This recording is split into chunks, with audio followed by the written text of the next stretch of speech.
Hi friends, ಎಲ್ಲರಿಗೂ ನಮಸ್ಕಾರಗಳು. ಹಿತನುಡಿ ಚಾನಲ್ಗೆ ಸ್ವಾಗತ. ನಾನಿವತ್ತು ಗಂಟು ನೋವಿಗೆ ಒಳ್ಳೆಯ ಮನೆಮದ್ದನ್ನು ತಿಳಿಸಿಕೊಡುತ್ತಿದ್ದೇನೆ. ಕೇವಲ ದೇವರ ಪೂಜೆಗೆ ಎಂದುಕೊಂಡಿದ್ದ ಎಷ್ಟೋ ಗಿಡಗಳು ಆರೋಗ್ಯ ವೃದ್ಧಿಸುವ ಗುಣಗಳನ್ನು ಹೊಂದಿರುತ್ತದೆ. ಅನಾರೋಗ್ಯವನ್ನು ಹೋಗಲಾಡಿಸಲು ಸುಲಭ ಮನೆಮದ್ದಾಗಿ ಸಿಗುತ್ತವೆ. ಅಂಥವುಗಳಲ್ಲಿ ಎಕ್ಕದ ಗಿಡ ಕೂಡ ಒಂದು. ಇದರಲ್ಲಿ ಎರಡು ವಿಧಗಳಿವೆ. ಒಂದು ಬಿಳಿ ಬಣ್ಣದ ಎಕ್ಕದ ಗಿಡ, ಇನ್ನೊಂದು ನೀಲಿ ಬಣ್ಣದ ಎಕ್ಕದ ಗಿಡ. ಬಿಳಿ ಬಣ್ಣ ಆರೋಗ್ಯದ ಗುಣಗಳನ್ನು ಹೊಂದಿದೆ. ಶಿವನಿಗೆ ಅತ್ಯಂತ ಪ್ರಿಯವಾದ ಹೂಗಳಲ್ಲಿ ಈ ಎಕ್ಕದ ಗಿಡದ ಹೂ ಕೂಡ ಒಂದು. ಆರೋಗ್ಯದ ವಿಷಯಕ್ಕೆ ಬಂದಾಗ ಎಕ್ಕದ ಗಿಡ ಶ್ರೀಮಂತವಾಗಿದೆ.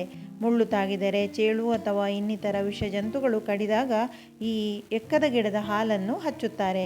ಆದರೆ ಮಹತ್ವದ ಸಂಗತಿ ಎಂದರೆ ಎಕ್ಕದ ಗಿಡದ ಹಾಲು ಕಣ್ಣಿಗೆ ತಾಗಬಾರದು. ತಾಗಿದರೆ ಕಣ್ಣು ಕುರುಡಾಗುವ ಸಾಧ್ಯತೆ ಇರುತ್ತದೆ. ಹೀಗೆಯೇ ಬಳಕೆಯ ವೇಳೆ ಜಾಗೃತವಾಗಿರಿ. ಹಾಗಾದರೆ ಎಕ್ಕದ ಗಿಡ ಯಾವ ರೀತಿಯ ಆರೋಗ್ಯ ಸಮಸ್ಯೆಗಳಿಗೆ ಪರಿಹಾರ ನೀಡಬಲ್ಲುದು ಎಂಬುದನ್ನು ತಿಳಿದುಕೊಳ್ಳೋಣ.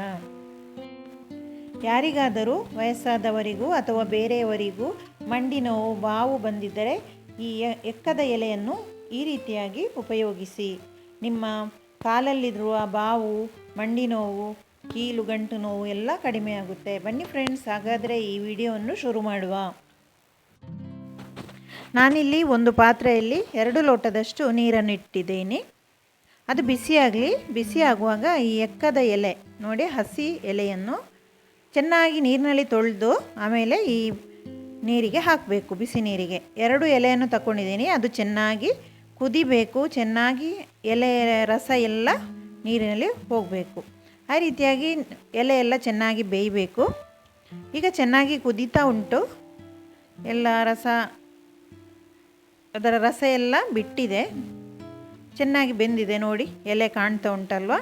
ಹೀಗೆ ಆದರೆ ಸಾಕು. ಇದನ್ನೀಗ ತೆಗೆಯುವ ಎಲೆಯನ್ನು.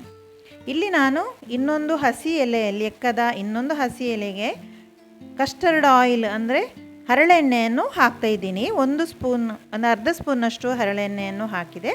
ಅದನ್ನೀಗ ಎಲ್ಲ ಕಡೆ ಸ್ಪ್ರೆಡ್ ಮಾಡಬೇಕು. ನೋಡಿ, ಈ ರೀತಿಯ ಎಲ್ಲ ಕಡೆ ಸ್ಪ್ರೆಡ್ ಮಾಡಬೇಕು. ಅದನ್ನೀಗ ನಮಗೆ ನೋವು ಎಲ್ಲಿದೆ, ಗಂಟು ನೋವು ಎಲ್ಲಿದೆ, ಬಾವು ಎಲ್ಲಿದೆ ಅಲ್ಲಿಗೆ ನಾವು ಈ ಎಲೆಯನ್ನು ಇಡಬೇಕು. ಹೀಗೆ ಬಾವು ಇದ್ದ ಕಡೆ, ನೋವು ಇದ್ದ ಕಡೆ, ಗಂಟು ನೋವು ಎಲ್ಲಿದೆ ಅಲ್ಲಿಗೆ ಇಡಬೇಕು ನಾವು. ನೋಡಿ, ಈಗ ಇದು ಬಿಸಿ ಆಗಿದೆ ಅಲ್ವಾ, ರಸ ಎಲ್ಲ ಬಿಟ್ಟಿದೆ ಅಲ್ಲ ನೋಡಿ, ಅದು ಬಿಸಿ ಬಿಸಿ ಆಗ್ತಾ ಉಂಟು. ಈಗ ನಾನು ಒಂದು ಬಟ್ಟೆಯನ್ನು ಅದರೊಟ್ಟಿಗೆ ಹಿಂಡಿ ಈಗ ಬಿಸಿ ಬಿಸಿಯಾಗಿ ಶಾಖ ಕೊಡ್ತಾ ಇದ್ದೀನಿ. ನಾನು ಅದನ್ನೇ ಕಂಟಿನ್ಯೂ ಮಾಡ್ತಾ ಇದ್ದೀನಿ.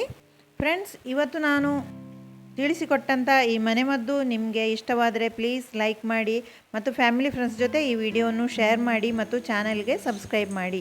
Thank you for watching. Bye. ಮುಂದಿನ ವಿಡಿಯೋದಲ್ಲಿ ಮತ್ತೆ ಸಿಗೋಣ. ಅಲ್ಲಿವರೆಗೂ ಧನ್ಯವಾದಗಳು.